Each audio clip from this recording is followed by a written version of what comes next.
नमस्कार. या क्षणाची सर्वात मोठी बातमी, महत्त्वाची बातमी. तर बघूयात कापूस मार्केटचे सध्या बाजारभाव काय चालू आहे, बाजारभाव कसे आहेत ते डिटेलमध्ये बघूयात. हिंगणघाट या बाजार समितीमध्ये जास्तीत जास्त 7,290 रुपये तर सरासरी 7,000 रुपये मार्केट या ठिकाणी पाहायला मिळत आहे. या ठिकाणी तब्बल 2,000 क्विंटलची आवक जवळपास पाहायला मिळत आहे.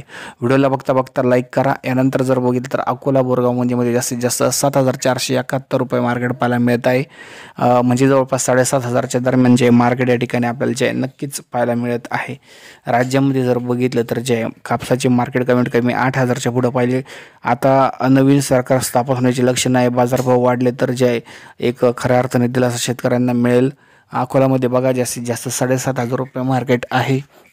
यामध्ये जर बघितलं तर जे आहे 1,400 क्विंटलची आवक आहे. पारशी उन्हामध्ये जास्तीत जास्त जे आहे 640 क्विंटलची आवक आहे.